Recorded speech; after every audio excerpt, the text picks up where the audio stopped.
नमस्कार दोस्तों, स्वागत है आप सभी का आपके अपने YouTube चैनल सरकारी अपडेट पॉइंट पे। मैं हूं आनंद चौधरी। क्या आप बिहार में सरकारी नौकरी की तलाश में हैं? तो आपके लिए ज़बरदस्त खुशखबरी आ चुकी है, क्योंकि बिहार पंचायती राज विभाग में 2025 के लिए टेक्निकल सहायक के 942 पदों पर बम्पर भर्ती का नोटिफिकेशन जारी हो चुका है। क्या आप इस भर्ती की पूरी जानकारी जैसे पदों की संख्या, योग्यता, आयु सीमा और सैलरी जानना चाहते हैं तो ये वीडियो आपके लिए है। वीडियो को अंत तक जरूर देखिए ताकि कोई भी जरूरी जानकारी मिस ना हो। तो चलिए इस वीडियो को शुरू करते हैं बिना किसी टाइम को गवाए हुए। तो जैसा कि दोस्तों आप इस हमारे स्क्रीन पे देख रहे होंगे कि यह भर्ती बिहार सरकार पंचायती राज विभाग के द्वारा निकाला गया है, जिसका नोटिफिकेशन संख्या 6394 है। मुख्यमंत्री ग्रामीण सोलर स्ट्रीट लाइट योजना, मुख्यमंत्री ग्रामीण गली नाली पक्कीकरण निश्चय योजना, 15वीं वित्त आयोग, पश्चिम राज्य वित्त आयोग द्वारा संचालित योजनाओं एवं अन्य विभागीय योजनाओं का क्रियान्वयन तथा अनुश्रवण हेतु तकनीकी सहायकों के रिक्त पदों पर चयन संबंधी सूचना आई है। देखते हैं इस पूरी वैकेंसी में क्या कहा गया है।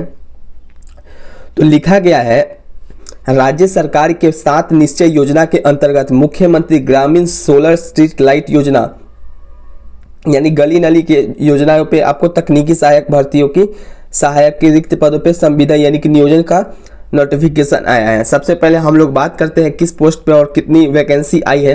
तो हमारा फर्स्ट ही पोस्ट है तकनीकी सहायक, यानी तकनीकी सहायक पे अगर बात करें तो पदों की संख्या हमारा 3 रहने वाली है, जिसमें आपका जिलावार कुल रिक्त 942 सूची संलग्न का आपको आई है, यानी कि 942 पदों पे वैकेंसी निकाली गई है। अगर संविदा के आधार पर नियोजन के लिए निर्धारित प्रतिमाह मानदेय देखिए तो 27,000 रहने वाली है।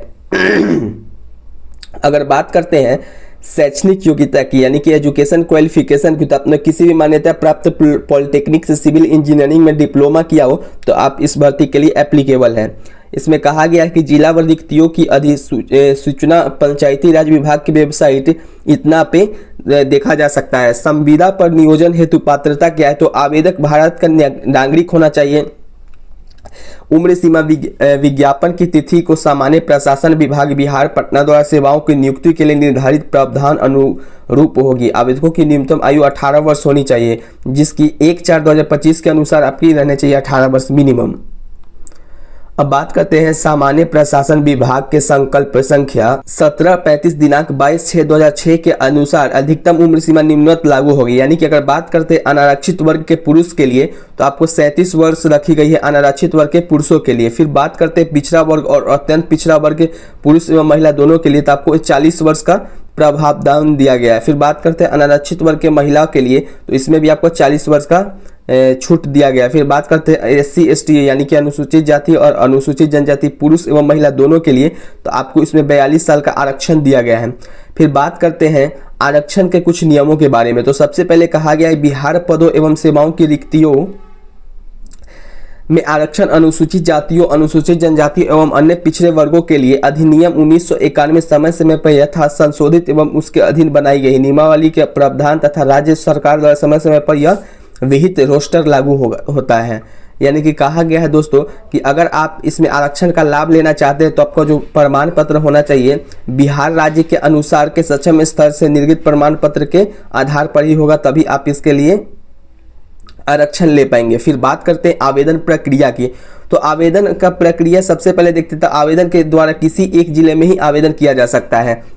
यानी कि अगर बात करते हैं तो आवेदन करने के लिए आपको कोई एक जिला का चयन करना पड़ेगा जहां से आप आवेदन करना चाहते हैं। आप देख लीजिएगा, आपको जहां से घर के पास में कोई जिला हो तो वहां से आप आवेदन कर सकते हैं।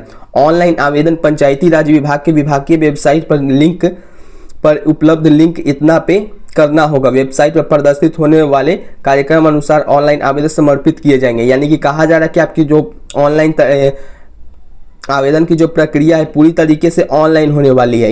यानी कि इसमें आपको कोई भी देखते हैं कि क्या कहा गया, तो ऑनलाइन आपको एप्लीकेशन कंप्लीट करना होगा। फिर बात करते हैं आवेदकों द्वारा भरी गई सूचना ही अंतिम रूप से मान्य होगा तथा उसी के आधार पर काउंसलिंग में मूल प्रमाण पत्र प्रस्तुत किया जाना अनिवार्य होगा। बाद में किसी प्रकार का दावा मान्य नहीं होगा। यानी कि अगर आप अप्लाई करते समय कोई भी सर्टिफिकेट लगाते तो वही सर्टिफिकेट आपको चेक किया जाएगा। फिर बाद में आप कोई भी सर्टिफिकेट द्वारा लगाते तो आपको उसको मान्यता नहीं दी जाएगी। अभ्यर्थियों द्वारा ऑनलाइन आवेदन में भरी गई सूचना के आधार पर उम्मीदवारों की पात्रता अपात्रता के संबंध में निर्णय लिया जाएगा। यानी कि आप जो भी इसमें डॉक्यूमेंट लगाने वाले हैं सभी के सभी अच्छे से लगाइएगा, एक बार चेक कर लीजिएगा खुद नोटिफिकेशन को पढ़ करके। ऑनलाइन आवेदन में भरी गई सूचना सत्यापन काउंसलिंग के क्रम में समानता नहीं पाने जाने पर अभी रद्द कर दिया जाएगा। यानी कि अगर ऑनलाइन अगर अप्लाई करते हैं, अगर कोई भी आपको डॉक्यूमेंट अगर गलत पाया जाता है तो आपके जो फॉर्म आपने इसमें भरा उसको रद्द कर दिया जाएगा, यानी कि आपको इस समानता नहीं दी जाएगी। अब बात करते हैं मेधा सूची, यानी कि मेधा सूची का निर्धारण कैसे होगा। तो मेधा सूची का निर्धारण तकनीकी सहायक के पद पर चयन हेतु न्यूनतम शैक्षणिक योग्यता मान्यता प्राप्त पॉलिटेक्निक से सिविल इंजीनियरिंग में डिप्लोमा होगी। ऑनलाइन आवेदनों के आधार पर डिप्लोमा में प्राप्त अंकों के प्रतिशत के आधार पर मेधा सूची तैयार की जाएगी।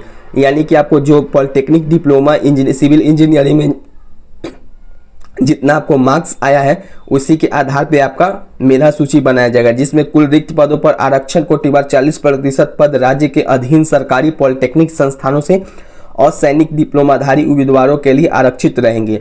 यानी कि 40% जो आपका है वो पहले से ही आरक्षण दिया गया है, यानी कि 40% पहले से गवर्नमेंट जो कॉलेजेस होते हैं उनके लिए आरक्षित किया गया है। अब बात करते हैं उक्त पद पर चयन जिला स्तर पर जिला पदाधिकारी की अध्यक्षता में गठित चयन समिति द्वारा किया जाएगा, जिसका गठन निम्नलिखित किया जाएगा। यानी कि जिला पदाधिकारी अध्यक्ष उपाध्यक्ष सभी के सभी इसमें शामिल रहेंगे। फिर बात करते हैं, फिर यहाँ पे देखते हैं आर्टिकल नंबर 9 में क्या कहा जा रहा है। इस संविदा के आधार पर नियोजन व्यक्ति न तो सरकारी सेवक माने जाएंगे और न ही सरकारी सेवकों की अनुमानित किसी सुविधा के हकदार माने जाएंगे। इस प्रकार नियोजित व्यक्ति द्वारा नियोजन के पश्चात सरकारी सेवा में नियमितीकरण का दावा किसी भी परिस्थिति में मान्य नहीं होगा। उनका नियोजन संकल्प संख्या इतना 25/2018 के अधीन होगा। यानी कि कहा जा रहा है कि न ही यह सरकारी आपका जॉब है और न ही आपका पूरी तरीके से गवर्नमेंट प्राइवेट जॉब है। आपको इसमें कोई भी दावा नहीं किया जाना चाहिए कि आपको कोई भी रिलैक्सेशन के साथ साथ जो मिलता है DRA HRA वो आपको इसमें नहीं दिया जाएगा। इस नियोजन की अवधि 31 मार्च 2026 तक के लिए होगी। आवश्यकता होने पर सक्षम पदाधिकारी के अनुमोदन से सेवा अवधि विस्तार किया जा सकेगा। अवधि विस्तार का दावा कोई मान्य नहीं होगा। यानी कि कहा जा रहा है कि 31 मार्च 2026 तक आप इसमें नियोजन की अवधि है। अगर आपको इसमें ज़रूरत पड़ती तो आपको इसमें जॉब के लिए रखा जाएगा, और फिर नहीं अगर ज़रूरत पड़ती तो आपको हटाया भी जा सकता है, वही कहा जा रहा है। अब बात करते हैं सभी जिलों में कितनी कितनी वैकेंसीज आई है। तो सबसे पहले देखते हैं भोजपुर जिला में। तो हमारा जो भोजपुर जिला है वहाँ पे देखते हैं कितनी वैकेंसी आई है दोस्तों। सबसे पहले देखते हैं भोजपुर में, तो यूआर कैटेगरी के लिए 5 वैकेंसी आई है। अगर टोटल पदों के बारे में बात करें तो 14 पद हमारे आई है भोजपुर जिला से। फिर बात करते हैं बक्सर के लिए, तो बक्सर में हमारा 7 वैकेंसी निकाली गई है। कैमूर जिला के अगर बारे में बात करते हैं तो कैमूर जिला में आपको 13 को निकाली गई है वैकेंसी, जिसमें अलग अलग कैटेगरी के लिए इसमें छूट भी दिया गया है। फिर बात करते हैं नालंदा में, तो नालंदा में आपको 3, 2, 1 आपको ऐसा ही वैकेंसी देखने को मिलेगा। यानी कि अगर टोटल बात करते हैं तो 10 पदों पे वैकेंसी आई है। फिर पटना में बात करते हैं तो पटना में आपको 38 पदों पे वैकेंसी निकाली गई है। वैसे ही देखिए रोहतास में, तो रोहतास में अगर देखें तो वहाँ पे आपको 12 वैकेंसी आई है। अगर टोटल पदों में बात करें तो 94 पदों पे वैकेंसी निकाली गई है। फिर बात करते अरवल में, तो अरवल में आपको 5 वैकेंसी आई है। औरंगाबाद में अगर देखें तो 12 को आई है। फिर बात करते हैं गया जिला में, तो 72 को गया जिला में निकाली गई है इस वैकेंसी। फिर बात करते हैं जहानाबाद में, तो जहानाबाद में आपको 12 वैकेंसी देखने को मिलेंगे। फिर अगर बात करते हैं नवादा में, तो नवादा में 12 वैकेंसी आई है। फिर अगर टोटल पदों में बात करते हैं मगध में, तो मगध में 113 पदों पे वैकेंसी निकाली गई है। अब बात करते हैं तिरहुत जिला में, यानी कि तिरहुत प्रखंड में, तो तिरहुत प्रखंड में पूर्वी चंपारण और मुजफ्फरपुर, सीतामढ़ी, शिवहर, वैशाली, पश्चिम चंपारण, इन सभी में देखो तो पूर्वी चंपारण में हमारा 65 पदों पे वैकेंसी आई है। फिर मुजफ्फरपुर में देखे तो 70 वैकेंसी है। सीतामढ़ी में देखो तो 39 वैकेंसी आई है। फिर शिवहर जिला में 2 है। वैशाली में 58 को आई है। यानी कि तिरहुत जिला में देखो तो सबसे ज़्यादा वैशाली में यानी कि 58 पदों पे वैकेंसी निकाली गई है। फिर बात करते हैं पश्चिम चंपारण में, तो उसमें आपको 49 आई है। अगर टोटल देखें तिरहुत प्रखंड में तो 283 पदों पे वैकेंसी निकाली गई है। अब बात करते हैं सारण प्रखंड में, तो सारण प्रखंड में देखो तो वहाँ पे गोपालगंज में आपकी 14 वैकेंसी आई है। जी हाँ दोस्तों। फिर बात करते हैं सारण जिला में, तो 28 को आई है। सिवान में 20 आई है। अगर टोटल वैकेंसी देखे सारण प्रखंड में तो 62 वैकेंसियों पे बहाली निकाली गई है। अब बात करते हैं दरभंगा प्रखंड में। तो दरभंगा प्रखंड में सबसे पहले देखें तो वहाँ पे 47 वैकेंसी निकाली गई है। फिर मधुबनी बैकलॉग में 3 वैकेंसी आई है। फिर मधुबनी में देखें तो 64 वैकेंसियों पे भी बहाली निकाली गई है। समस्तीपुर ब्लॉक में 6 वैकेंसी आई है। फिर बात करते हैं समस्तीपुर में, तो उसमें 62 आई है। टोटल पदों के बारे में बात करें तो 182 पद आई है दरभंगा प्रखंड में। फिर बात करते हैं मुंगेर प्रखंड में। तो मुंगेर में हमारा बेगूसराय जिला में 40 वैकेंसी निकाली गई है। जमुई में अगर बात करें तो 26 आई है। फिर बात करते हैं खगड़िया में, तो आपको 10 वैकेंसी निकाली गई है। लखीसराय में बात करें तो लखीसराय में आपको 14 वैकेंसी आई है। फिर बात करते हैं मुंगेर जिला में, तो मुंगेर में आपको 15 ही वैकेंसी है। शेखपुरा में 7 है। अगर टोटल पदों के बारे में बात करें मुंगेर प्रखंड में, तो 112 वैकेंसी निकाली गई है। अब बात करते हैं दोस्तों भागलपुर में। तो भागलपुर में अगर देखें, भागलपुर प्रखंड में हमारा बांका और भागलपुर में दोनों में अगर देखें तो 11 और 8 वैकेंसी आई है। टोटल देखें तो 19 वैकेंसी निकाली गई है। फिर कोसी की बारे में बात करें, कोसी प्रखंड में तो मधेपुरा बैकलॉग में अगर देखें तो 2 वैकेंसी निकाली गई है। फिर मधेपुरा में 1 भी वैकेंसी नहीं है। फिर सहरसा के बारे में बात करें तो सहरसा में हमारा 6 वैकेंसी निकाली गई है। अगर फिर बात करते हैं सहरसा और सुपौल में, तो 13 और 7 वैकेंसी निकाली गई है। अगर टोटल पदों के बारे में बात करें तो टोटल आपको 28 पदों पे वैकेंसी निकाली गई है कोसी प्रखंड में। फिर बात करते हैं पूर्णिया प्रखंड में। तो पूर्णिया प्रखंड में सबसे पहले देखते हैं अररिया बैकलॉग में, तो वहाँ पे आपको 6 वैकेंसी देखने को मिलेगी। फिर बात करते हैं अररिया में, तो अररिया में 2 वैकेंसीज है। और कटिहार बैकलॉग में 1 वैकेंसी निकाली गई है। फिर कटिहार में अगर देखें तो 17 वैकेंसीज आई है।